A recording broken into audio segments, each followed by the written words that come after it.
The late spring breeze whispered through the curtains of our suburban home, carrying with it the faint scent of freshly cut grass. I sat on the edge of the bed, scrolling aimlessly through my phone, trying to shake off the unease that had settled deep in my chest. My wife, Laura, was downstairs in the kitchen, humming softly to herself as she prepared her morning tea. It was a sound that once brought me comfort, a symbol of stability in our 8 years of marriage. Now, it felt like an unfamiliar melody. Laura and I met in college. She was bright, fiercely ambitious, with a laugh that could fill an entire room. We clicked almost instantly, spending late nights talking about our dreams and ambitions.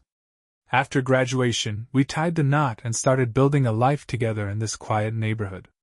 We had everything: respectable jobs, a home we adored, and our son, Ethan, who was the light of my life.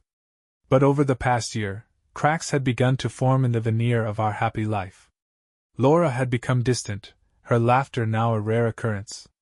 She worked late more often than not, and when she was home, her attention seemed elsewhere, always glued to her phone, her fingers darting across the screen in hurried secrecy. I told myself I was being paranoid. Everyone deserves their privacy. But the small changes began to pile up. The late nights turned into weekends away, supposedly for work conferences. She'd started wearing perfume I didn't recognize and dressing with an attention to detail she hadn't shown in years. Still, I loved her. I clung to the hope that whatever this was, we could weather it together. Then, 2 weeks ago, Laura came home with news that turned my growing suspicions into a tidal wave of doubt. "I'm pregnant," she said, her hands trembling as she clutched a glass of water. Her eyes avoided mine, flitting to the window behind me as if searching for an escape. Pregnant. The word hit me like a hammer. We hadn't been trying, not actively anyway, but we weren't taking precautions either. Under normal circumstances, this would have been cause for celebration. Yet something about the way she said it, the way her voice quivered, filled me with dread. "That's incredible," I managed to say, forcing a smile. "How far along?" She hesitated, her lips parting as if to speak, then closing again. Finally, she whispered, "About 8 weeks. 8 weeks. My mind raced, calculating the timeline. Laura and I hadn't been intimate in nearly 3 months. Work stress, she'd said at the time. Too tired. Not in the mood. The excuses had come easily, and I hadn't pushed, wanting to be supportive. Now, a cold realization settled in my gut. Something didn't add up. "I'm thrilled, Laura," I said, stepping forward to take her hand. It was cold, damp with sweat. "This is amazing news." Her smile was weak, forced. "Yes. Amazing." In the days that followed, I couldn't shake the feeling that she was hiding something. Her behavior became more erratic, nervous glances, abrupt changes of subject when I asked about the pregnancy. And then there were the phone calls. She'd step outside or retreat to the bedroom, her voice low and hurried. Once, I caught her whispering late at night, her words muffled but filled with an intensity that made my skin crawl. I needed answers. I needed to know the truth. That's when I called my friend Derek, who worked as a private investigator. He'd always said I could rely on him if I ever needed help. It was a call I never imagined making, but desperation has a way of overriding pride. "She's been acting strange," I told him over the phone, pacing the length of my office. "I think something's going on. Something serious." Derek didn't hesitate. "Give me a week. I'll look into it." The days dragged by, each one heavier than the last. Laura seemed oblivious to my growing anxiety, carrying on with her usual routine as if nothing was amiss. She even began planning a baby moon, a trip to reconnect before the baby arrived. But I couldn't focus on her words, my mind consumed with what Derek might uncover. Finally, a week later the call came. "I've got something," Derek said, his voice grim. "You're going to want to sit down for this." My heart thundered in my chest as I sank into my desk chair. "What did you find?" There was a pause, long enough to make my palms sweat. Then Derek spoke. "It's not good, Alex. She's been meeting someone. A man. Regularly. The dates and times line up with her work trips. I've got photos, emails, enough to confirm it. My throat tightened. Who is he? His name's Trevor. Works with her at the firm. From what I've gathered, it's been going on for months. The room spun. Months. My mind screamed in protest, but deep down, I already knew. I knew. And Alex? Derek added hesitantly.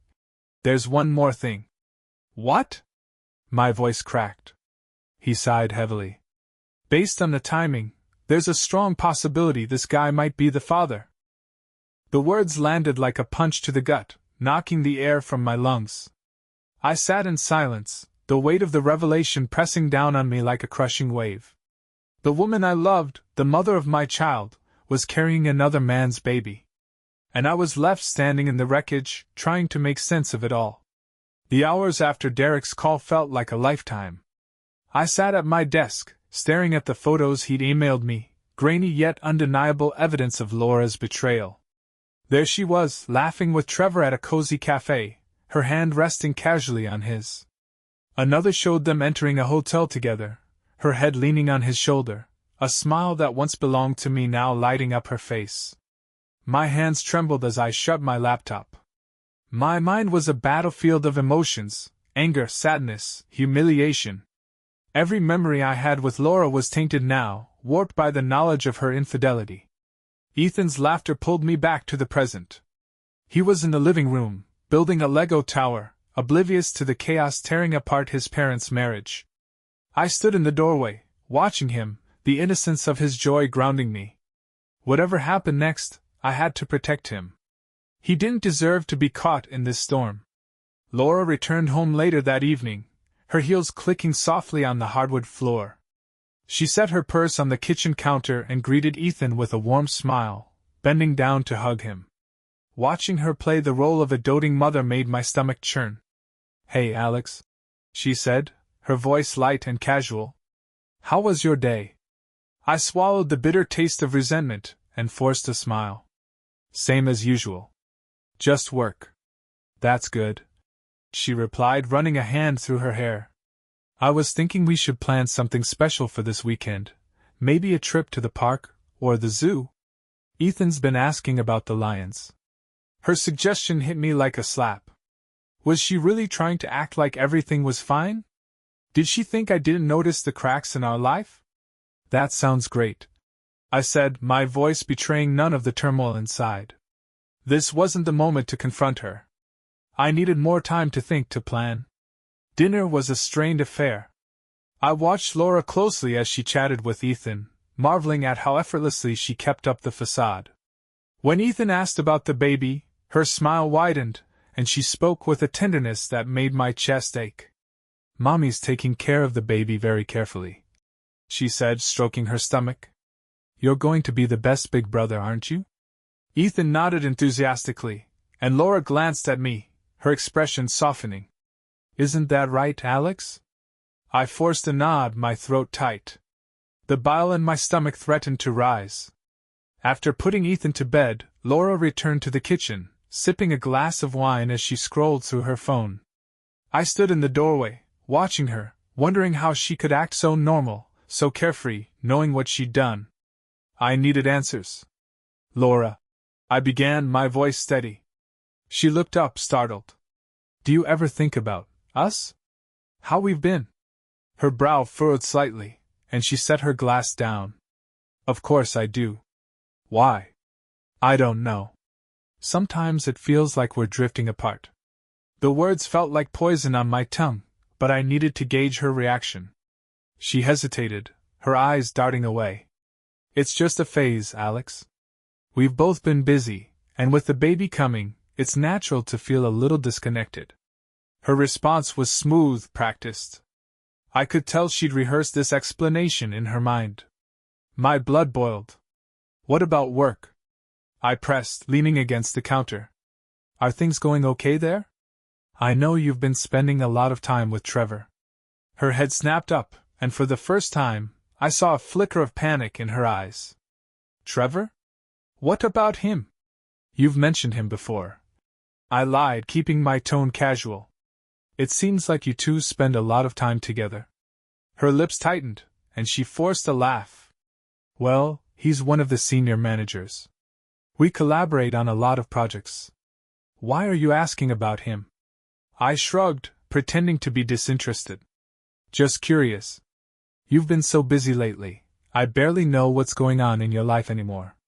Her gaze softened, and she stepped closer, placing a hand on my arm. Alex, I know things have been hectic, but I promise, once the baby's here, we'll find our rhythm again.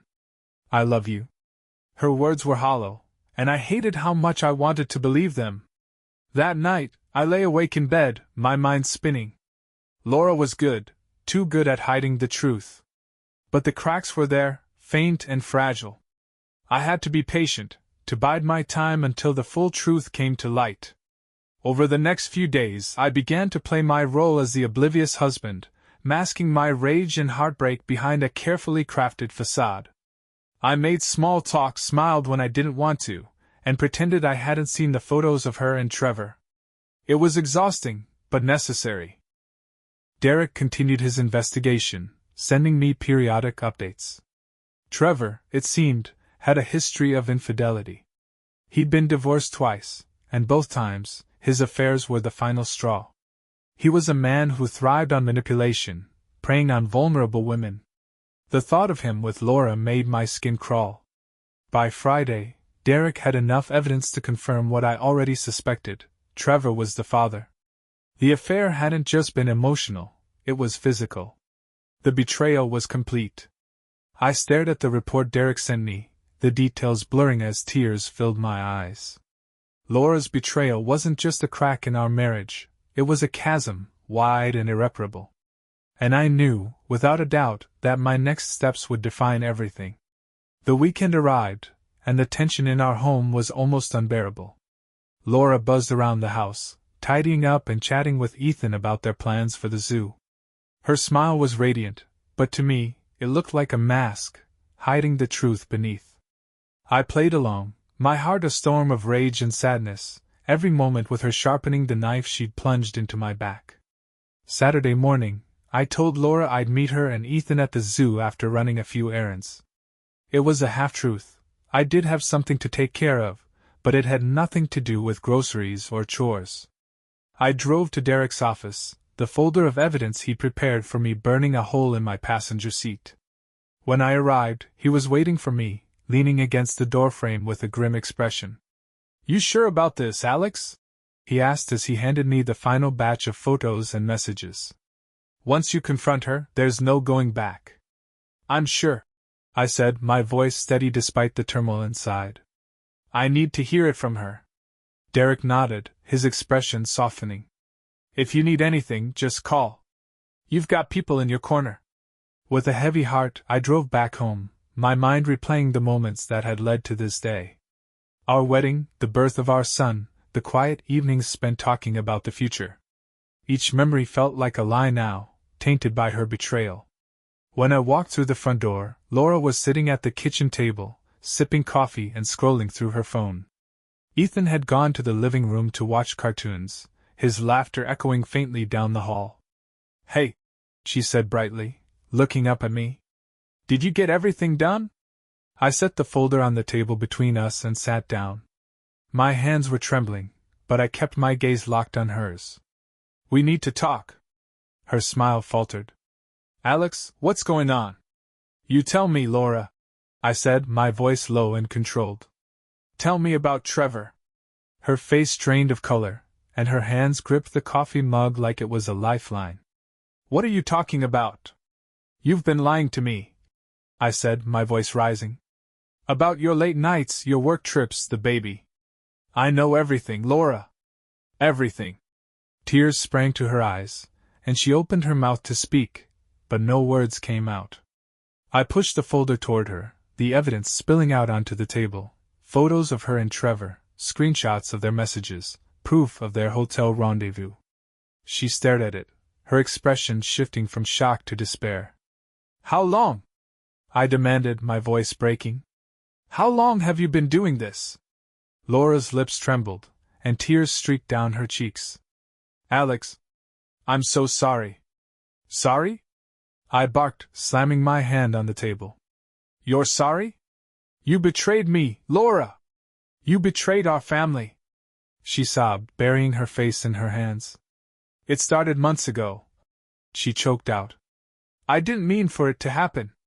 I was lonely, and Trevor, Don't you dare blame this on me, I interrupted, my voice shaking with fury. I've been here, Laura. I've been working to provide for us, for Ethan, for this life we built together. And you threw it all away for him. Her cries grew louder, but I couldn't find an ounce of sympathy. And the baby? I asked, my voice cutting through her sobs like a blade. Is it mine? She froze, her silence confirming what I already knew. My chest felt like it was caving in, the weight of her betrayal suffocating me. Say it, I demanded. Say it out loud. It's his, she whispered, her voice barely audible. The baby is Trevor's. The room spun, and I gripped the edge of the table to steady myself. The words hung in the air, echoing in my mind like a cruel mantra. It was one thing to suspect, but hearing her admit it shattered something inside me. Ethan's voice called out from the living room, breaking the tense silence. Mommy? Daddy? Are we still going to the zoo? Laura glanced toward the hall, her face crumpling with guilt. Alex, please, she pleaded, her voice raw. I made a mistake, but we can get through this. For Ethan. For Ethan? I repeated, my laugh hollow and bitter. You think we can fix this? You think I can ever trust you again? She reached for my hand, but I pulled away, standing up and grabbing the folder. You disgust me, Laura. I don't even know who you are anymore. I turned and walked out of the kitchen, heading to the bedroom to pack a bag. I couldn't stay here, not after everything I'd learned. As I threw clothes into my suitcase, Laura appeared in the doorway, her eyes swollen and red. Alex, don't leave, she begged. Please. I'll do anything to make this right. I zipped up the suitcase and slung it over my shoulder, my gaze cold and unyielding. You can't fix this, Laura. Not this time. With that, I walked out the door, her sobs echoing behind me. I didn't know where I was going, but I knew I couldn't stay. My world had been torn apart, and the woman I thought I knew had destroyed everything I held dear. But this wasn't the end. Not yet. As I drove aimlessly through the streets, my thoughts turned to Trevor, the man who had invaded my life, my marriage, and stolen everything from me. I wasn't done. Not by a long shot. The next few days blurred into a haze of anger and heartbreak. I checked into a small, run-down motel on the edge of town, the kind of place where no one asked questions. The walls were thin, and the hum of fluorescent lights kept me company as I lay awake each night, staring at the ceiling, replaying Laura's confession in my mind. The betrayal was like a splinter in my brain, every thought driving it deeper. And at the center of it all was Trevor, the man who had taken everything from me. My marriage, my trust, my family. I couldn't let him get away with it. I spent hours scrolling through social media, piecing together fragments of his life. Trevor Walters. 36 years old. Divorced twice. No kids. His profiles painted the picture of a charismatic, successful man, a rising star in Laura's firm, popular among colleagues, and clearly well-connected. But beneath the polished facade, I saw the cracks. His second wife had accused him of infidelity in their divorce proceedings. Former colleagues hinted at a history of workplace affairs. The man was a predator, plain and simple. And I was going to make him pay. On the third day, I met Derek at a diner off the highway. He slid into the booth across from me, his expression grim as he handed me a folder. Here's everything I could find, he said, his voice low. Financials, property records, even some dirt from his old jobs. He's not as squeaky clean as he looks. I opened the folder and scanned the contents. Trevor was heavily leveraged, his flashy lifestyle built on credit and risky investments. A couple of his past business deals had ended in lawsuits, though he'd managed to settle out of court. There were rumors of shady dealings, but nothing concrete. He's vulnerable, Derek continued, his tone cautious. But Alex, you need to think this through. Whatever you're planning, make sure it's worth the cost. I met his gaze, my jaw tightening. He's already taken everything from me. It's time he feels what that's like. Derek sighed, leaning back in the booth. Just be careful. You've got Ethan to think about. Ethan. His name hit me like a punch to the gut. I'd been so consumed by my own pain that I hadn't called or seen him since I left. Guilt gnawed at me, but I pushed it aside. I'd make it up to him later. First, I had to settle the score. The next step in my plan came easily. Trevor's firm was hosting a networking gala that Friday evening, an event I knew Laura would be attending. She'd mentioned it weeks ago, back when I was still blissfully unaware of her betrayal. The gala was being held at a downtown hotel, the kind of place with marble floors and crystal chandeliers. I spent the afternoon preparing, ensuring everything was in place. By the time I arrived at the venue, I felt calm, even exhilarated. The anger that had consumed me over the past few days had crystallized into a single, focused purpose. I spotted Trevor almost immediately. He was standing near the bar, surrounded by a small group of admirers, a drink in hand and a smug smile on his face. Laura was nowhere in sight, though I knew she'd be here.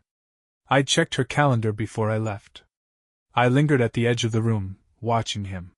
He was exactly what I'd imagined, charming, confident, and completely oblivious to the destruction he left in his wake.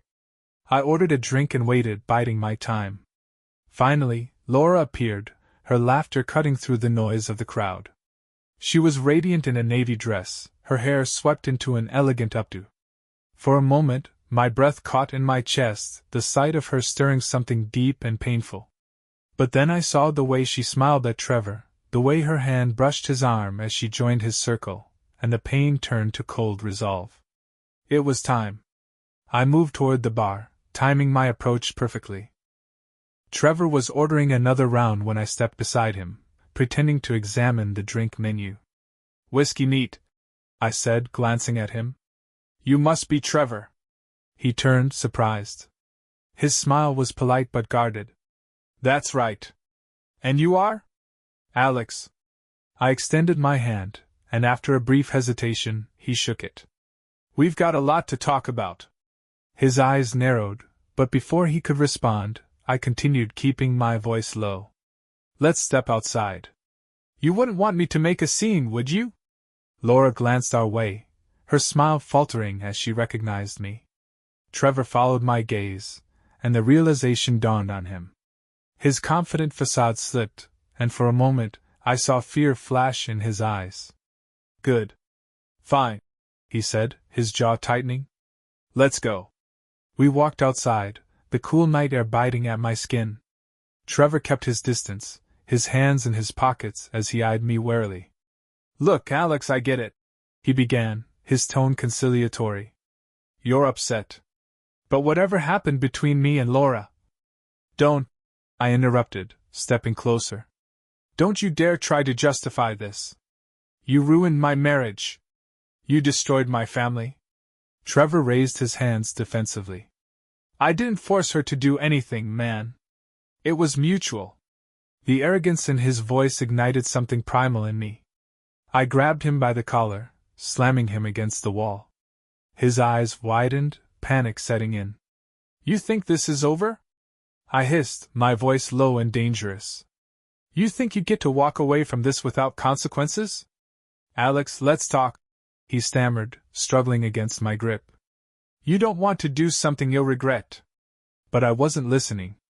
My anger, my pain, my humiliation, they all boiled over, driving me forward. I leaned in, my voice trembling with fury. "You've taken everything from me. Now I'm going to take everything from you." I released him abruptly, and he staggered back, clutching his chest as he gasped for air. His bravado was gone, replaced by a flicker of fear. "Watch your back, Trevor," I said, turning to leave. "This is just the beginning." As I walked away, my heart pounded with adrenaline. For the first time in days, I felt in control, the pieces of my plan falling into place. Trevor didn't know it yet, but his life was about to crumble, and I would be there to watch it burn. The confrontation with Trevor played on a loop in my mind as I drove back to the motel. His fear had been satisfying, but it wasn't enough. Not yet. He deserved worse, and I had every intention of delivering it. As I lay on the stiff motel bed that night, the outlines of a plan began to take shape, each detail sharper than the last. Trevor's weakness was clear. His carefully curated life was built on a crumbling foundation of debt and deceit. All I had to do was strike the right places, and it would all come crashing down. The next morning, I reached out to Derek again. "I need access to Trevor's accounts," I said, my voice low but resolute. Derek sighed on the other end of the line. "You're playing with fire, Alex. Are you sure you want to take it this far?" "Yes," I replied without hesitation. "I want to destroy him." Derek agreed reluctantly, promising to dig deeper into Trevor's finances.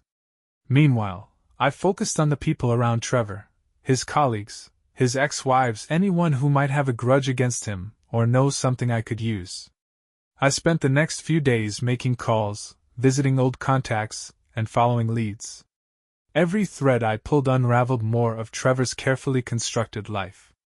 The picture that emerged was even worse than I'd imagined: shady business deals, unreported earnings, and a trail of burned bridges that stretched back years. The most damning discovery came from one of his ex-wives, a sharp and bitter woman named Olivia. "Oh, I've got stories," she said with a laugh when I introduced myself over the phone. "Trevor's a piece of work." "What do you want to know?" "Anything that can ruin him," I said bluntly. She hesitated for a moment, then chuckled. "Well, there's the offshore account he thinks no one knows about. He used to brag about it when he was drunk. Said it was his rainy day fund." I felt a jolt of adrenaline. "Do you know where it is?" "Not exactly, but I remember the name of the bank. Cayman Islands. That's where he started funneling money after his first divorce. It's probably still there." "Thank you," I said, barely able to keep the excitement from my voice. "You've been more helpful than you know." "Oh, honey, this isn't about helping you," she said, her tone dripping with satisfaction. "This is about watching him squirm.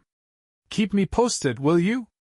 I hung up, the pieces of my plan finally clicking into place.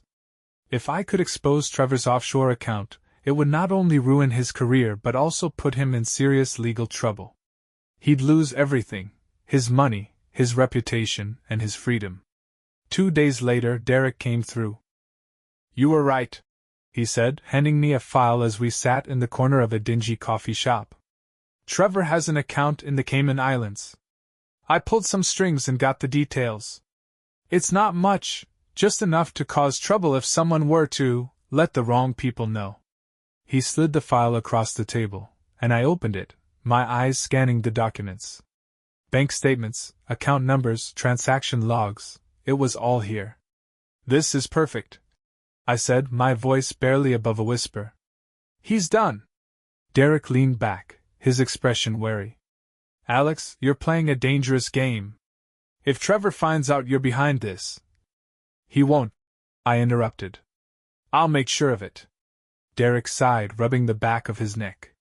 "Just be careful. You've already lost a lot. Don't lose yourself in the process." His words lingered in my mind as I left the coffee shop, the file clutched tightly in my hand. I knew he was right. I was walking a fine line. But I couldn't stop now. Trevor had taken everything from me, and I wouldn't rest until he paid for it. The next phase of my plan was deceptively simple: leak the account details anonymously to the right authorities. I crafted a carefully worded email, attaching copies of the documents Derek had obtained. I used a secure, untraceable network to send it, ensuring that no one could link it back to me. Within hours, I received confirmation that the email had been received. Now, it was only a matter of time. But I wasn't done yet. Trevor's firm prided itself on its reputation for integrity. If word of his offshore account reached the wrong ears, it would send shockwaves through the company. Using a burner phone, I placed an anonymous tip to one of his firm's board members, suggesting they look into Trevor's financial dealings. I made sure to drop just enough details to pique their interest without revealing my hand. By the time I returned to the motel that evening, the wheels were already in motion. Trevor's life was beginning to unravel, and I could feel the first stirrings of satisfaction. The fallout started the next day. News of Trevor's offshore account spread quickly, sparking an internal investigation at his firm.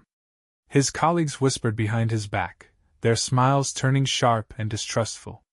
Laura's name came up more than once, her connection to Trevor now a source of gossip and speculation. I kept tabs on the situation from a distance, watching as Trevor's carefully constructed life began to crumble. It wasn't enough to satisfy me, not yet, but it was a start. As I sat in the darkness of my motel room, I thought about Laura. She was a part of this too, complicit in the betrayal that had torn my life apart. But my anger toward her was different. Quieter. More complicated. I wasn't done with Trevor, but soon, it would be her turn. The buzz around Trevor's offshore account spread like wildfire. By the end of the week, the firm had suspended him pending a formal investigation. News of his financial misdeeds leaked to industry insiders, and his reputation was in shambles. Watching it unfold from the sidelines was both gratifying and surreal. The man who had taken everything from me was finally getting a taste of justice, but I wasn't done, not yet. Now it was time to deal with Laura. I hadn't seen or spoken to her since I left the house, though she tried to contact me several times. Missed calls and texts piled up on my phone, each one a mix of apologies, excuses, and desperate pleas for forgiveness. I ignored them all. She didn't deserve my sympathy, or my time. But I knew I couldn't avoid her forever. Saturday morning, I decided it was time to confront her. Not in anger. I'd spent enough of my energy raging over her betrayal, but with cold, calculated resolve. She needed to know that I wasn't the man she thought she could manipulate. I parked outside the house, the sight of it filling me with a mix of nostalgia and bitterness. This had been our home, our sanctuary, and now it felt like enemy territory. I took a deep breath and walked up the driveway, my suitcase still in the trunk. Laura opened the door before I could knock, her eyes widening in surprise and relief. "Alex," she breathed, her voice trembling. "You came back. Don't get your hopes up," I said flatly, brushing past her into the foyer. The house smelled the same, vanilla candles and faint traces of Ethan's crayons, but it felt different. Smaller. Claustrophobic. She closed the door, wringing her hands nervously. "I've been calling you, texting you. I didn't know if you'd ever come back. I'm not here to make up," I said, turning to face her. "I'm here to talk. To figure out what happens next." She nodded, tears brimming in her eyes. "I know I hurt you, Alex. I've been a terrible wife." "Stop," I interrupted, raising a hand. "Don't waste my time with apologies. You already showed me what I meant to you." Her face crumpled, and she sank onto the couch, covering her face with her hands. "I don't know how it got to this point," she sobbed. "I never wanted to hurt you." I sat across from her, my voice cold and steady. "And yet you did." Repeatedly. "With him." She flinched at the mention of Trevor, her sobs growing quieter. "It wasn't supposed to happen. I don't know.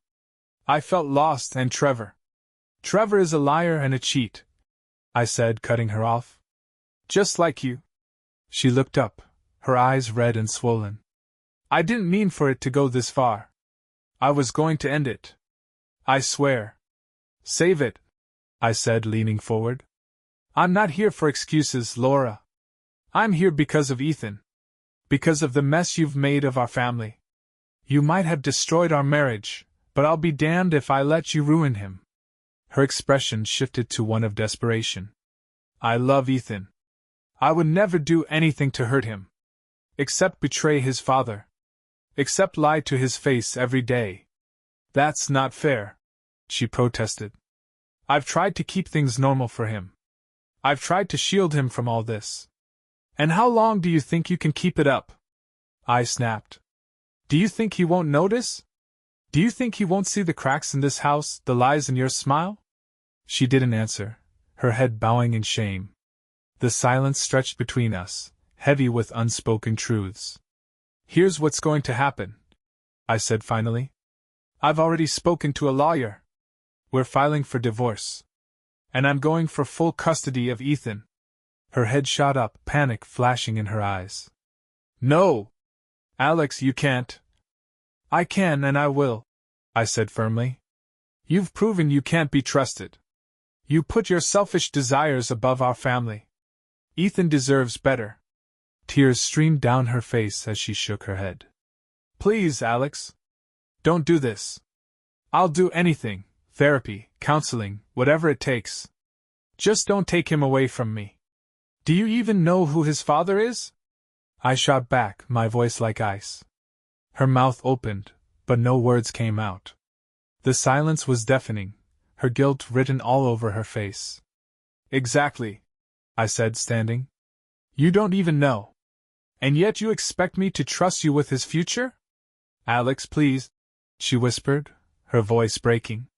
"I'll take a paternity test. I'll prove he's yours. Just don't take him from me." I hesitated, her words tugging at something deep inside me. Despite everything, a part of me still remembered the woman I'd fallen in love with, the woman who had once been my best friend. But that woman was gone, replaced by someone I barely recognized. "I'll think about it," I said finally, my voice hollow. "But don't mistake my mercy for forgiveness. This is the beginning of the end, Laura. You made sure of that." She nodded silently, her shoulders shaking with quiet sobs. Without another word, I turned and walked out the door, the weight of her betrayal still heavy on my chest. As I got into my car, my phone buzzed with a text from Derek. "It's happening. Trevor's firm just issued a statement. He's done." I stared at the message, a grim smile tugging at my lips. One battle was over, but the war was far from won. Laura's reckoning had begun, and I wasn't finished yet. I drove aimlessly after leaving the house, the tension of my conversation with Laura hanging over me like a storm cloud. My chest felt hollow, as if the confrontation had taken more from me than I could afford to give. I parked in a quiet lot by the park, staring at the swings swaying gently in the breeze. Kids were playing, their laughter drifting on the wind, a bittersweet reminder of simpler times. Ethan's face filled my mind. His carefree smile, the way his eyes lit up when he told me about his latest Lego creation. He was the one bright spot in this nightmare, the one reason I hadn't let myself spiral completely. But I couldn't let him remain in the dark. He deserved some semblance of the truth, as much as his young heart could handle. I picked him up from soccer practice that afternoon, his cleats caked with dirt, his cheeks flushed with exertion. He climbed into the back seat, chattering excitedly about a goal he'd scored. I forced a smile, nodding along as I drove us to a nearby diner. "Pizza?" I asked, trying to sound upbeat. "Yes," he said, pumping his fist. "Extra cheese." We settled into a booth by the window, the smell of baking dough and melted cheese filling the air. Ethan fidgeted with the straw in his drink, his excitement still bubbling over. I watched him, my throat tightening with the weight of what I needed to say. "Ethan," I began, my voice soft. "Can we talk for a minute?" His smile faded, replaced by a look of concern. "Am I in trouble?" "No, buddy. Not at all," I reassured him, reaching across the table to squeeze his hand. "It's about Mommy and me." He tilted his head, his brow furrowing. "Are you still mad at her? Is that why you haven't been home?" My chest ached at his words. "Things between Mommy and me, they've been hard lately. Sometimes adults have problems they don't know how to fix." "Are you going to fix it?" he asked, his voice small. I hesitated, searching for the right words. "We're trying, but sometimes the best way to fix things is to make a big change." He stared at me, his eyes wide and uncertain. "What kind of change?" I took a deep breath. "Mommy and I are going to live in different houses for a while. It doesn't mean we don't love you. That will never change. But we think it's the best thing for our family right now." Ethan's lip quivered, and my heart broke as he looked down at his plate. "So you're not coming home?" "Not for now," I admitted, my voice thick with emotion. but I'll still see you all the time. We'll still have pizza nights and soccer games and all the fun stuff we always do. But why? He whispered, his eyes brimming with tears. Why can't we just stay together? I wanted to tell him everything, to pour out the truth about Laura's betrayal and the pain she'd caused. But he was too young to carry that burden. He deserved to hold on to his innocence a little longer. Sometimes grown-ups make mistakes, I said gently. And those mistakes make it hard for them to be happy together. But no matter what happens, you'll always have me and Mommy. We'll always be here for you. Ethan nodded slowly, his small hand gripping mine tightly. Promise? I promise, I said, my voice firm despite the lump in my throat. You're the most important thing in the world to us. That will never change. But pizza arrived, and I encouraged him to eat, though my appetite was non-existent. He picked at the cheese, his usual enthusiasm dulled by the weight of our conversation. I hated seeing him like this, knowing I'd been the one to shatter his sense of security. But it was necessary. He needed to know that, no matter what, he wasn't alone. That evening, I dropped him off at the house. Laura was waiting at the door, her face lighting up when she saw him. She bent down to hug him, her smile faltering when she caught my eye. Thank you for spending time with him, she said softly, her voice laced with guilt. I nodded, my expression blank. I'll call tomorrow to check in. I turned to leave, but Ethan ran after me, throwing his arms around my waist. I love you, Dad. I love you too, buddy, I said, my voice breaking. More than anything. As I drove away, tears blurred my vision, and I gripped the steering wheel tightly, the pain of leaving him behind nearly unbearable. But I had to stay strong, for him. He needed a father who could be his rock, even as the foundation of our family crumbled beneath us. Late that night, Derek called with another update on Trevor. He's in freefall, he said. The firm's board is considering termination, and word's getting around about his offshore accounts. He's toxic now, no one wants to touch him. The news brought a grim satisfaction, but it was fleeting. Trevor's downfall couldn't undo the damage he'd caused, the pain he'd inflicted on my life. But it was a start. Good, I said, my voice cold. Let him burn. And Laura? Derek asked. What's your plan for her? I stared at the motel ceiling, my mind racing. She's not getting off easy. Not after what she's done. Be careful, Alex, he warned. Revenge can cost more than you think. I hung up without replying, his words echoing in my mind. Derek didn't understand. This wasn't just about revenge. It was about justice. And I wasn't done yet. I spent the next few days in quiet preparation.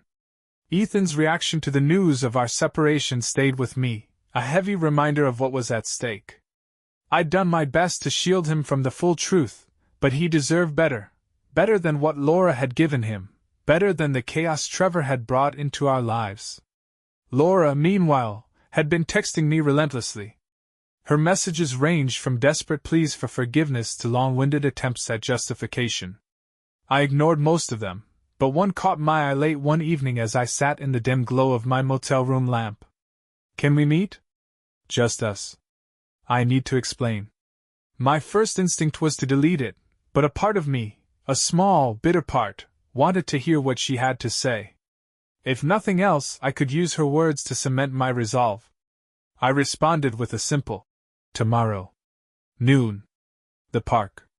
When the next day came, I arrived early, taking a seat at a secluded picnic table beneath a sprawling oak tree. The spring air was crisp, carrying the distant sound of children playing on the swings. Laura arrived a few minutes later, her steps tentative as she approached. She wore a light cardigan and jeans, her hair pulled back in a simple ponytail. For a moment, she looked like the woman I'd fallen in love with, the woman I thought I'd spend the rest of my life with. But I quickly reminded myself of the truth. Thank you for meeting me, she said, sitting down across from me. Say what you need to say, I replied curtly. She hesitated, her fingers twisting in her lap. Alex, I know I hurt you. I made terrible choices, and I don't expect you to forgive me. but I need you to understand why it happened. Why? I asked, my voice laced with disbelief. What reason could possibly justify what you did? Her eyes filled with tears, but I didn't soften. I felt lost, she said, her voice breaking. I don't even know when it started. You were working so much, and I felt like we were just coexisting. Trevor, he gave me attention when I needed it most. He made me feel seen. Seen? I repeated, my anger simmering beneath the surface. And what about me, Laura? What about Ethan? Were we invisible to you? Her tears spilled over, and she shook her head. No. I know I was selfish.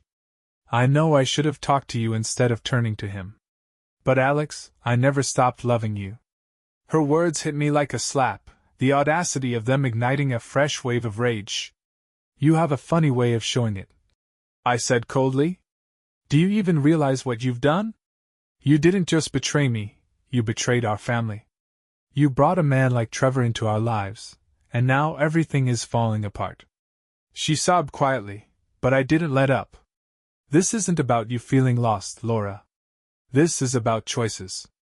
And you chose to cheat, to lie, to destroy the life we built together. I know, she whispered. And I'll regret it for the rest of my life. I stared at her, my heart hardened against her tears. Regret won't fix this. Regret won't undo what you've done. She nodded, wiping her face with trembling hands. What do you want me to do, Alex? I'll do anything to make this right.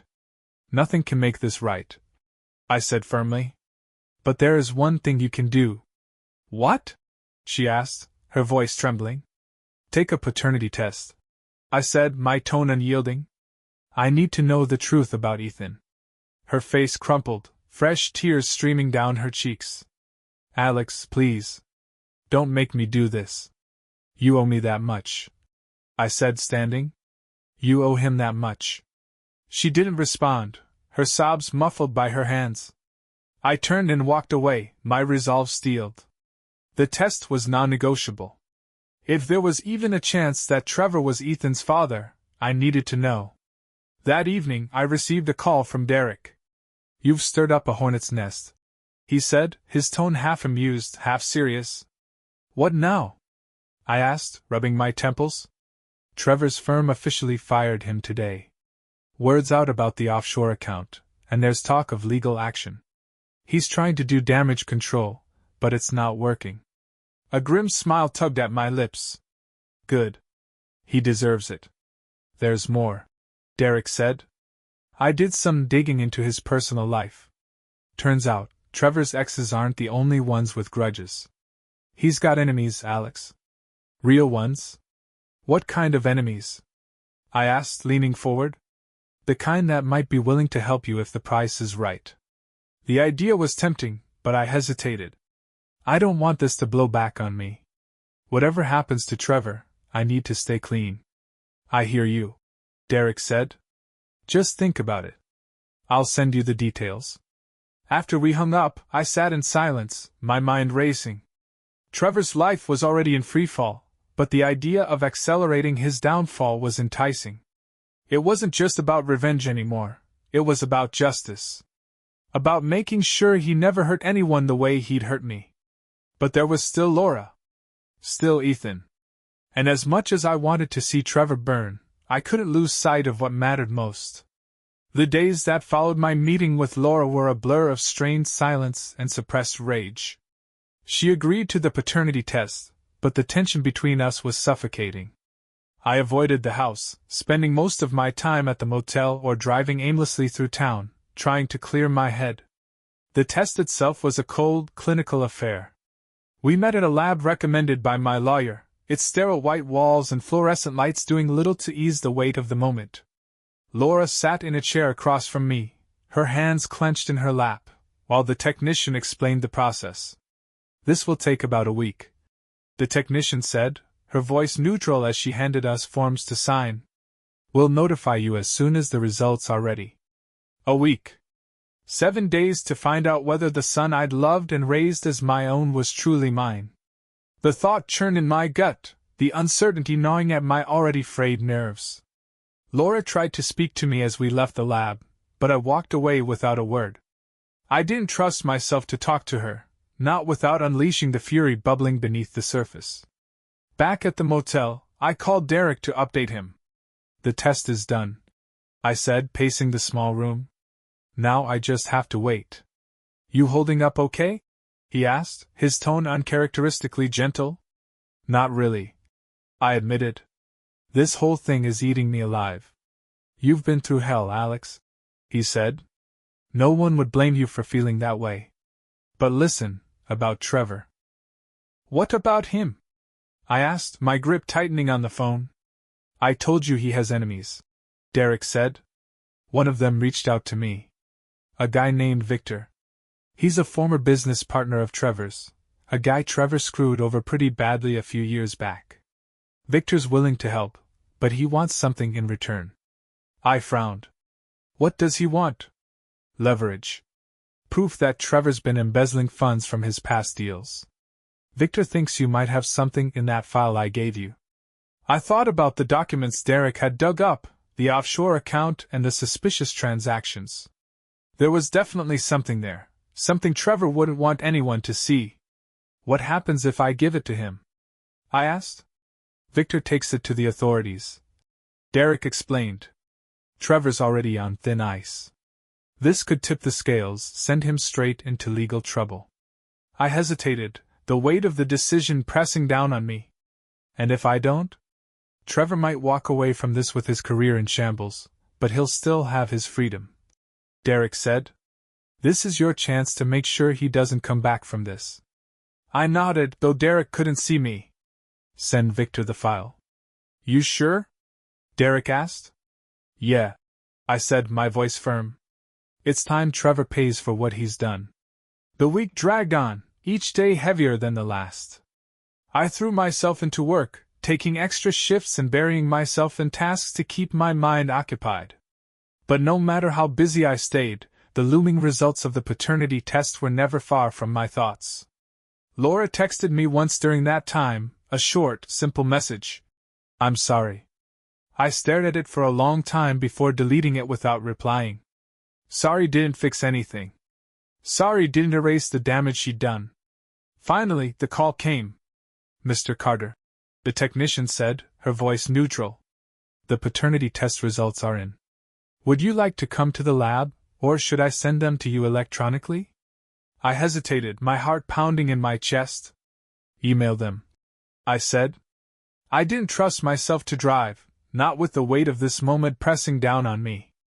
The email arrived minutes later, the subject line stark and clinical, paternity results, Ethan Carter. My hand shook as I opened the attachment, my eyes scanning the lines of text. The words blurred for a moment, but then they came into focus, their meaning hitting me like a freight train. Probability of paternity, 99.99%. I let out a breath I didn't realize I'd been holding, my knees buckling as I sank onto the bed. Relief flooded through me, washing away weeks of fear and doubt. Ethan was mine. My son. Nothing Laura had done could change that. But the relief was short-lived. The anger returned, sharper than ever. Laura had put me through hell, had made me question my place in my own family. And for what? A fling with a man who'd used her and discarded her like yesterday's news. I called her immediately. She answered on the second ring, her voice tentative. Alex? The results are in, I said, my tone cold. And? She asked, her voice trembling. He's mine, I said firmly. But this doesn't change anything between us. Alex, please, she began, but I cut her off. Save it, I said. I don't want to hear your excuses. We're done, Laura. You made your choice, and now you'll live with the consequences. I hung up before she could respond, the finality of my words echoing in the quiet room. Ethan was mine, and I would fight to keep him safe. Laura had betrayed me, but Trevor had orchestrated this chaos. And he wasn't finished paying for it yet. The relief of knowing Ethan was mine buoyed me, but the anger at what Laura and Trevor had put me through still burned like a wildfire. I wouldn't let them off the hook, Not after the damage they'd done. Laura's betrayal was personal, but Trevor had been the architect of this disaster. I wanted him to feel every ounce of pain he had inflicted on me. I met Derek at a small bar downtown that evening. The place was dimly lit, the hum of conversation blending with the clink of glasses. Derek slid into the booth across from me, a knowing look in his eyes. "Got news for you," he said, tossing a folder onto the table. Victor followed through. "Trevor's offshore accounts and shady deals are now in the hands of the authorities." "And?" I asked, leaning forward. "It's bad," Derek said, taking a sip of his beer. "The embezzlement charges alone could sink him. Add tax evasion, and he's looking at serious prison time." A grim smile tugged at my lips. "Good. He deserves it." Derek nodded, his expression turning serious. "You sure you want to keep going after him? He's already losing everything, his career, his reputation, his freedom." "It's not enough," I said, my voice cold. "He took my wife, tried to take my family. I won't stop until he has nothing." Derek raised an eyebrow but didn't argue. "Fair enough. There's one more thing you should know." "What is it?" He slid another paper across the table. "Victor sent me this. It's an invite to a private auction Trevor's hosting next week. He's trying to liquidate assets to cover his legal fees. Real estate, cars, jewelry, everything he's got left." My stomach churned at the thought of Trevor scrambling to save himself. "What's the angle?" "The auction's invite only," Derek explained. "Exclusive crowd, no press. But I've got a way in. If you want to confront him, this is your chance." I stared at the invite, the gears in my mind turning. Confronting Trevor publicly would humiliate him further, but it wasn't enough. I needed to take something from him, something that would hurt. "I'm in," I said finally. "Let's do it." The night of the auction, I dressed in a sharp suit that Laura had once bought me for a work event. It felt strange, wearing something she'd chosen, but I needed to look the part. Derek had secured my invite through a contact, and I arrived at the swanky downtown venue ready to put my plan into motion. The room was filled with the kind of people I'd always avoided, wealthy elites sipping champagne and trading thinly veiled insults disguised as compliments. Trevor was easy to spot, holding court near the stage with a fake smile plastered across his face. His charm had always been his weapon, but tonight, it looked like a fragile mask barely holding together. I stayed on the periphery, watching him work the room. He was desperate, his smooth confidence betrayed by the nervous glances he shot at his phone. I took a glass of champagne from a passing server and waited, biding my time. The auction began, with items ranging from luxury cars to rare art pieces. I bid on nothing, my focus fixed on Trevor. As the event wore on, his smile faltered, his frustration growing as bids came in below his expectations. By the time the final lot, a vintage Aston Martin, was sold for half its estimated value, he looked like a man on the edge. I made my move as the crowd began to thin, cutting through the clusters of attendees to intercept him near the exit. "Trevor," I said, my voice calm but laced with steel. He turned, his face tightening when he saw me. "Alex, what the hell are you doing here?" "Enjoying the show," I said, a cold smile playing on my lips. "Looks like your golden life is slipping through your fingers." His jaw clenched, and he stepped closer, lowering his voice. "You've made your point. You've ruined my career, dragged my name through the mud. What more do you want?" "Everything," I said simply. "You took my wife, my peace of mind, my family's future. Now it's your turn. You think you're better than me?" He sneered. "You're pathetic, Alex. She came to me because you weren't enough. You can't handle the truth, so you're lashing out like a child." His words hit their mark, but I refused to let him see it. "Say whatever you want, Trevor. But we both know where this ends. Prison. Bankruptcy. Irrelevance. You're a fool." He spat, his composure cracking. "This isn't over." "Oh, it is," I said, leaning closer. "You just don't know it yet." I walked away, the satisfaction of his unraveling filling me with grim determination. Trevor was a sinking ship, and I had no intention of throwing him a lifeline. The next morning, I received a call from Victor. "It's done," he said, his voice clipped. "The authorities raided Trevor's accounts this morning. He's officially under investigation." "Good," I said, my voice steady. "Thank you." "You've made some powerful enemies, Alex," Victor warned. "Trevor's not the only one who plays dirty. Watch your back." "I will," I replied, hanging up.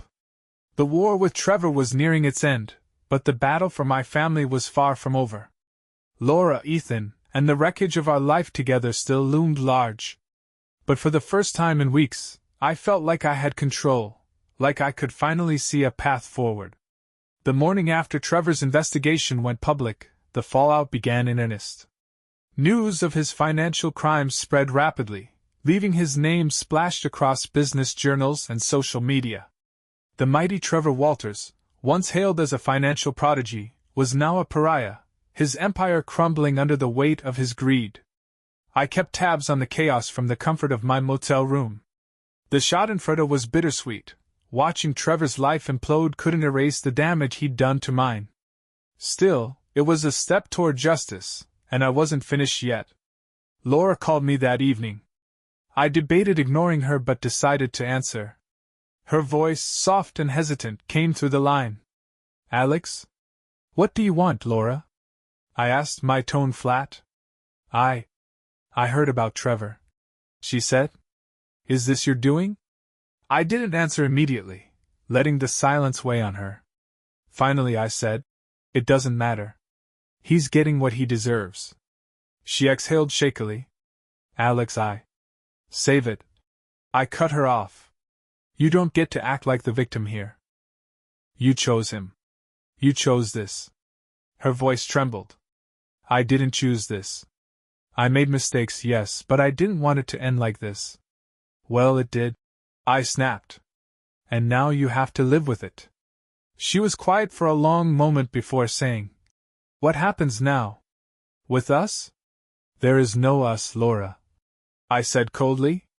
"You burned that bridge the moment you betrayed me." "But Ethan is the only reason I'm even talking to you," I interrupted. "He's my priority now. Not you.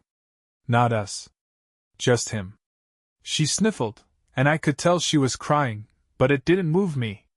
"I want to do what's best for him," she said quietly.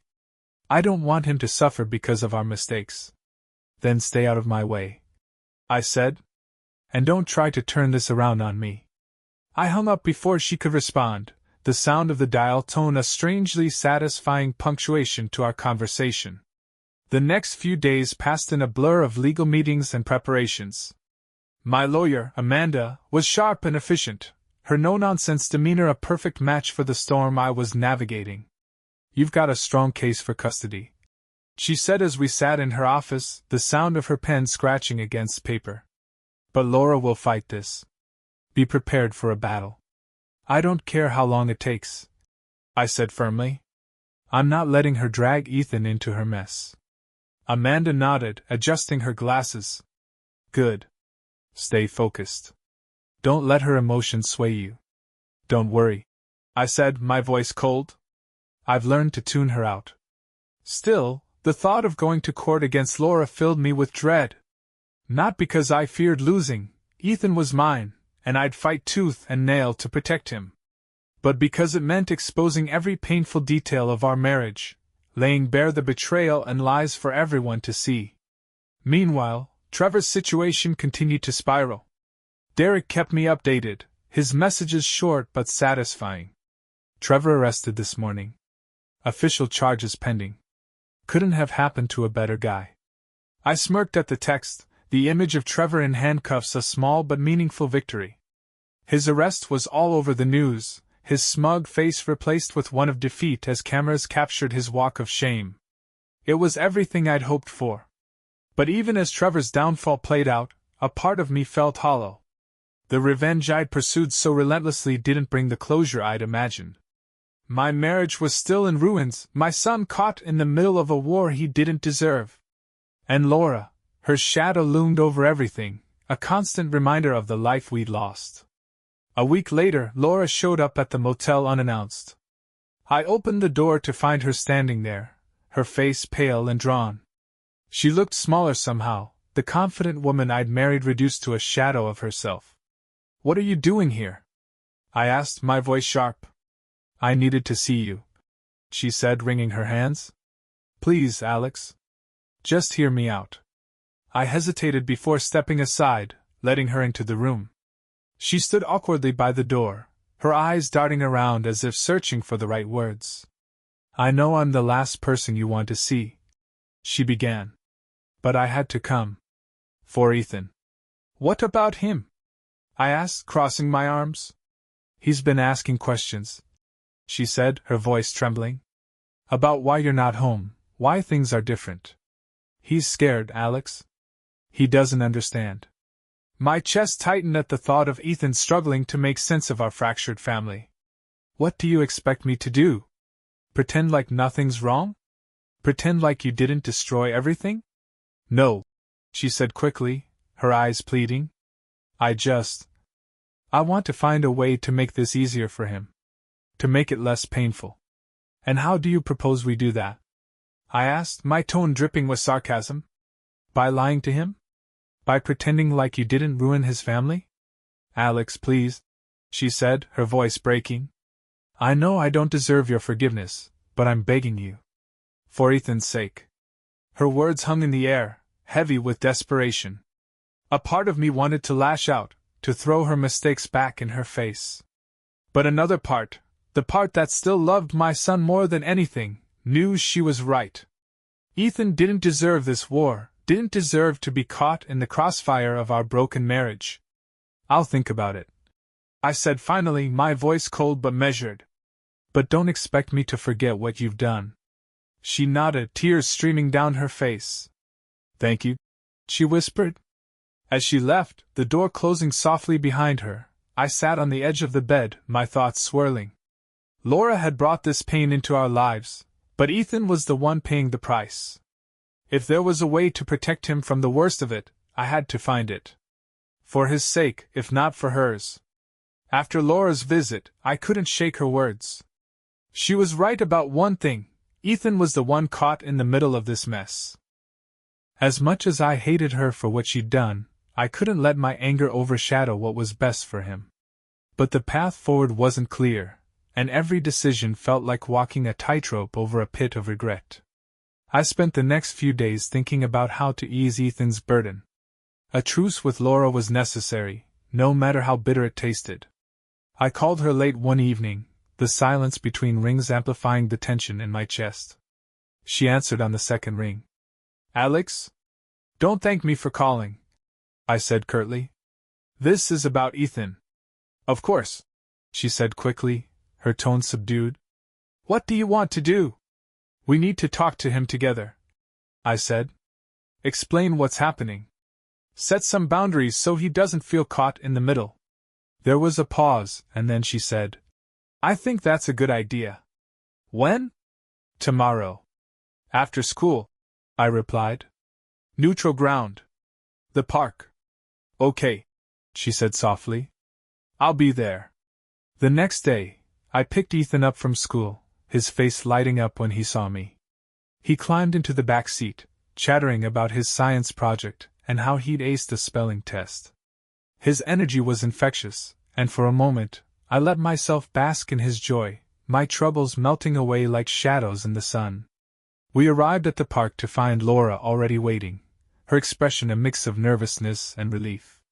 Ethan ran to her, wrapping his arms around her waist. She bent down, kissing the top of his head, her eyes meeting mine briefly over his shoulder. "Hey, buddy," I said, kneeling beside him. "We need to talk to you about something important." Ethan looked between us, his brow furrowing. "Am I in trouble?" "No, not at all," Laura said quickly. "We just want to explain what's been going on." We led him to a nearby bench, Laura and I sitting on either side of him. I took a deep breath, bracing myself.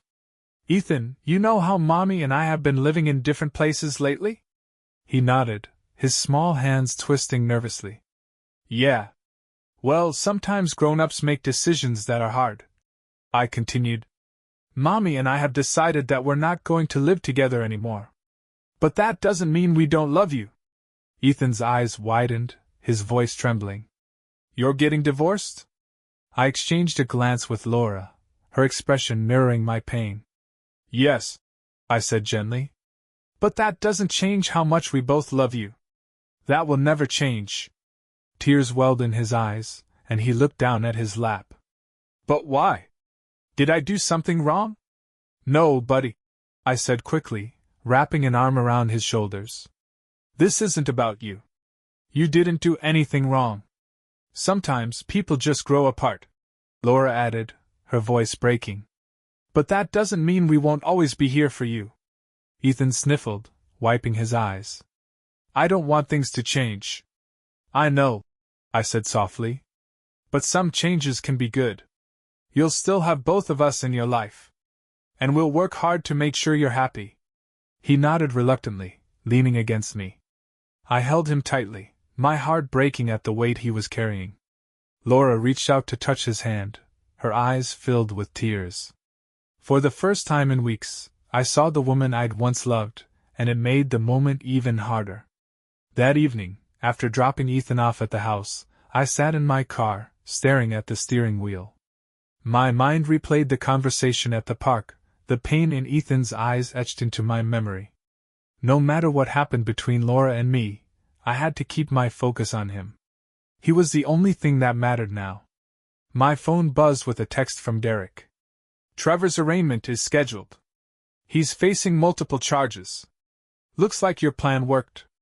I stared at the message, my emotions swirling. Trevor's downfall had been a victory, but it felt hollow now. His punishment wouldn't heal the wounds he'd caused, wouldn't undo the damage to my family. Still, I replied, good. Let me know how it plays out. Derek's response was short. Will do. Take care of yourself, Alex. The days turned into a fragile routine. Ethan stayed with me on weekends, and I made every effort to keep things normal for him, movie nights, soccer games, and lazy Sunday mornings with pancakes. Laura and I communicated only when necessary, keeping things civil for Ethan's sake. But the cracks in our family were impossible to ignore. Every time I saw Laura, the weight of her betrayal pressed down on me. She tried to make amends, small gestures of goodwill that I couldn't bring myself to accept. Flowers left on my car. A handwritten note apologizing for the pain she'd caused. None of it could erase what she'd done. One evening, as I sat in my motel room, my phone rang. It was Amanda, my lawyer. We need to talk, she said, her tone serious. About custody. What about it? I asked, my pulse quickening. Laura's lawyer is pushing for joint custody, Amanda explained. She's arguing that Ethan deserves equal time with both parents. That's not happening, I said firmly. She's the one who destroyed this family. I won't let her drag Ethan down with her. I understand your position, Amanda said. But the courts tend to favor joint custody unless there's evidence of unfitness. I clenched my jaw, anger simmering beneath the surface. What do we need to do? We need to build a case, she said. Document everything. Show the court why you're the better option for Ethan. I'll do whatever it takes, I said. She's not taking him from me. As I hung up, a sense of determination settled over me. The battle wasn't over yet. Laura had made her choices, and now it was time for her to face the consequences. I would fight for Ethan with everything I had. For him, and for the future he deserved. The weeks leading up to the custody hearing were a whirlwind of preparation and simmering tension. Amanda worked tirelessly, gathering evidence to support my case. I spent hours documenting everything, times Laura had been absent from Ethan's life, her affair with Trevor, and the emotional toll her actions had taken on our son. Judges want stability, Amanda said during one of our late-night strategy meetings. You need to show that you're the more stable parent. Ethan's best interests are the court's priority. I nodded, determination burning in my chest. I'll do whatever it takes. Meanwhile, Laura seemed intent on portraying herself as the perfect mother. She started attending every one of Ethan's soccer games, chatting with the other parents as if nothing had happened. She even volunteered at his school, baking cookies for fundraisers and helping with classroom projects. It was all for show, but I couldn't deny how much Ethan loved having her around. I tried to keep my focus on him, on what he needed. Every weekend we spent together reminded me why I was fighting so hard. His laughter, his curiosity, the way he lit up when he showed me his latest Lego creation, he was my world, and I wouldn't let Laura's mistakes jeopardize his happiness. The day of the hearing arrived, and I dressed carefully in a dark suit and tie. Ethan stayed with my sister, blissfully unaware of the legal battle unfolding over his future. As I entered the courthouse, I felt a mixture of nerves and resolve. This was my chance to protect him, to ensure he had the stability he needed. Laura was already there, sitting with her lawyer on the other side of the room. She glanced at me briefly, her expression unreadable. Her lawyer, a polished man in his 40s, leaned in to whisper something to her. She nodded, smoothing her skirt with trembling hands. Amanda placed a reassuring hand on my shoulder. "Stay calm," she said. "We've got this." The hearing began with opening statements. Laura's lawyer painted her as a loving, devoted mother who had made mistakes but was committed to her son's well-being. He argued for joint custody, emphasizing the importance of both parents in Ethan's life. When it was Amanda's turn, she didn't hold back. She detailed Laura's affair, her repeated absences, and the instability she had brought into Ethan's life. She presented evidence, text messages, receipts from her secret trips with Trevor, and a timeline of events showing how her actions had affected Ethan. "We're not arguing that Mrs. Carter doesn't love her son," Amanda concluded. "But love alone isn't enough. Stability, consistency, and trust are what Ethan needs, and Mr. Carter has demonstrated that he is the parent who can provide them." The judge, a stern woman with sharp eyes, listened intently as both sides presented their arguments. She asked pointed questions, cutting through the rhetoric to get to the heart of the matter. "Mr. Carter," she said, turning her gaze to me, "what do you believe is in Ethan's best interest?" I took a deep breath, meeting her eyes. "Ethan deserves a stable, happy life. He's been through so much already because of this mess. I want to give him a home where he feels safe, where he knows he can count on me to be there for him. That's all I want." The judge nodded, her expression unreadable. "And Mrs. Carter," she said, shifting her focus to Laura, "what do you have to say about the impact of your actions on your son?" Laura hesitated, her hands clasped tightly in her lap. "I know I've made mistakes," she said, her voice trembling. "But I love Ethan more than anything in this world. I want to be there for him, to make up for the pain I've caused. I believe we can co-parent effectively, and I'm willing to do whatever it takes to prove that." The judge's sharp eyes bore into Laura for a moment before she turned back to the lawyers. "I'll review the evidence and issue my decision shortly." The waiting was excruciating. Amanda and I sat in a small conference room, going over the highlights of the case while we waited for the judge to call us back in. Laura sat in a separate room with her lawyer, the tension palpable even through the walls. Finally, we were called back into the courtroom. The judge's expression was serious as she addressed us. "I've reviewed the evidence and the arguments presented," she began. "This is a difficult case, as it's clear that both parents love their son deeply. However, the court must prioritize the child's best interests." I held my breath, my hands gripping the edge of the table. "Mr. Carter," the judge said, "you have demonstrated a stable and consistent presence in Ethan's life. Your dedication to his well-being is evident, and the court recognizes your efforts to provide him with a secure environment." My heart leapt, but I kept my expression steady, waiting for her to finish. "Mrs. Carter," she continued, "while your actions have shown poor judgment, the court acknowledges your attempts to rectify the situation and remain involved in Ethan's life. Joint custody is typically preferred, but in this case, the court finds it in Ethan's best interest to grant primary custody to Mr. Carter." A wave of relief washed over me as the judge continued. "Mrs. Carter will have scheduled visitation rights, and both parties are expected to communicate effectively to ensure Ethan's emotional well-being. The judge's gavel struck the desk, signaling the end of the hearing. Laura's face crumpled, tears streaming down her cheeks as she nodded silently. I felt a pang of guilt but pushed it aside, reminding myself why I had fought so hard. As I left the courthouse, Amanda patted my shoulder. "You did it," she said with a small smile. "Ethan's future is secure." I nodded, my chest tight with emotion. The battle for custody was over, but the war for my son's happiness was far from finished. I still had work to do, to heal, to rebuild, and to give Ethan the life he deserved. The custody ruling was a victory, but it felt hollow in the days that followed. Ethan was mine, legally and in every way that mattered, but the scars of the battle lingered. I saw them in his eyes, the way he hesitated before asking questions about Laura, the way his smile didn't quite reach his eyes when he talked about our new life. I tried my best to keep things normal for him. We settled into a routine in the small rental house I'd found, a cozy place with a backyard big enough for a soccer net. Ethan adjusted quickly, his room filling with toys and posters, his laughter echoing through the house as he kicked his ball around after school. But at night, when the house grew quiet, I could see the weight of everything we'd been through pressing down on him.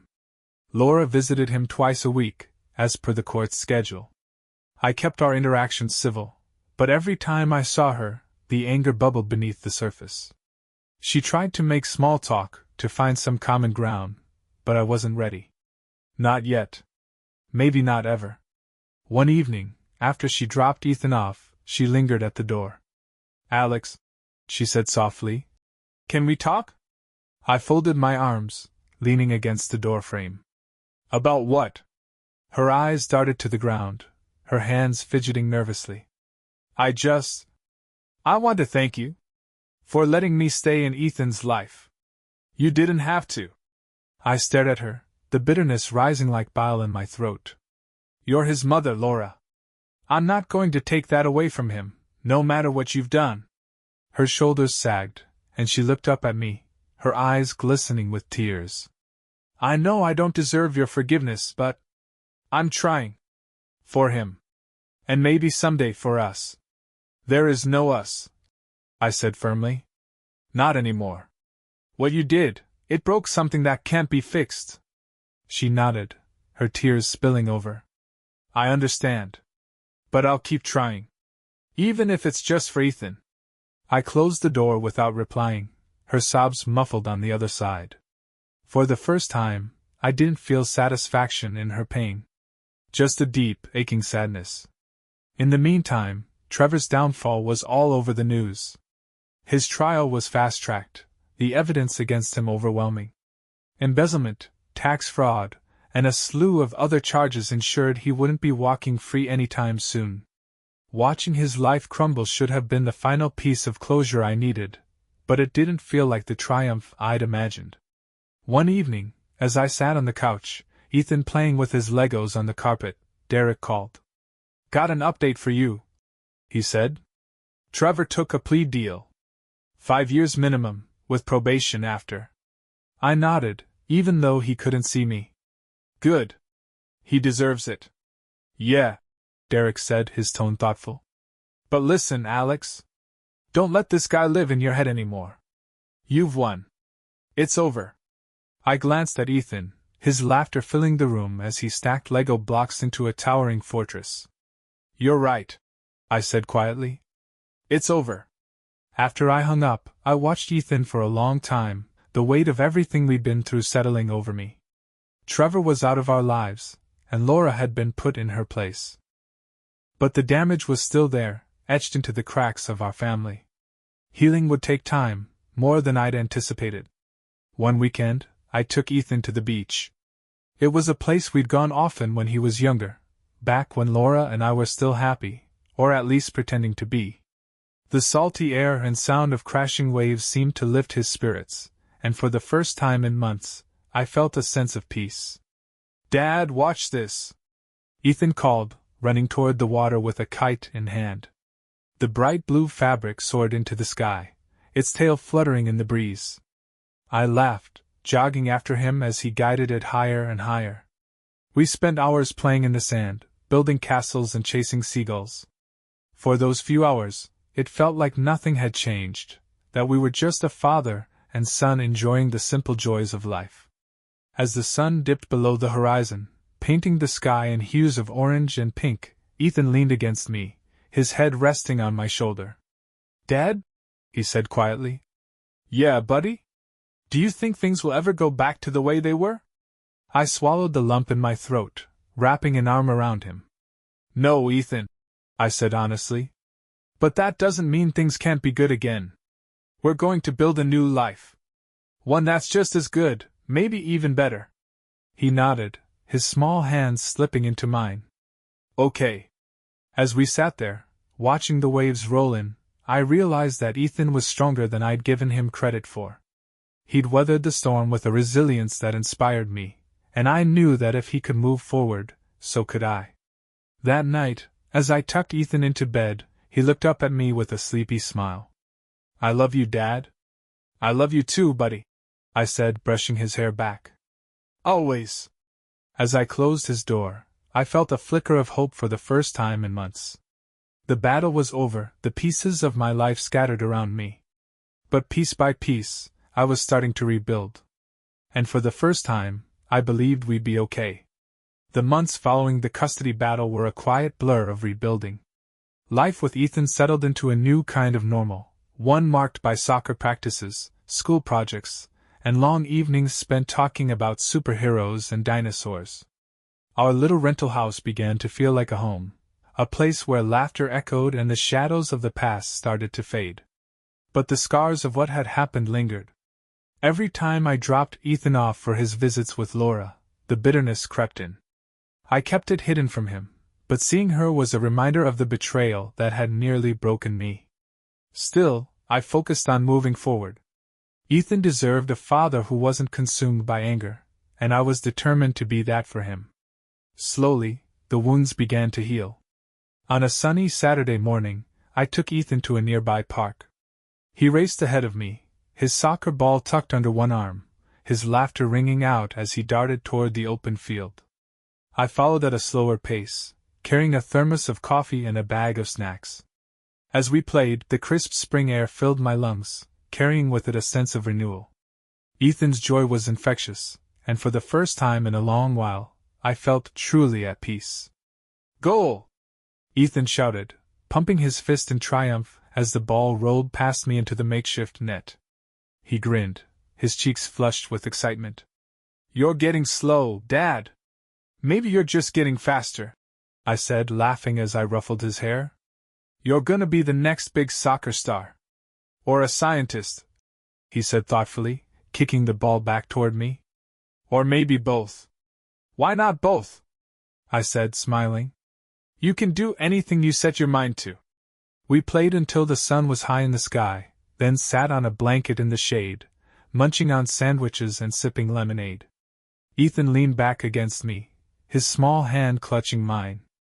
"I like it when it's just us," he said quietly. "Me too, buddy," I replied, my heart swelling with love for him. Later that week, Laura called. Her voice was hesitant, as it often was these days. "Alex, can we meet? I want to talk about something." I agreed reluctantly, meeting her at a coffee shop near her house.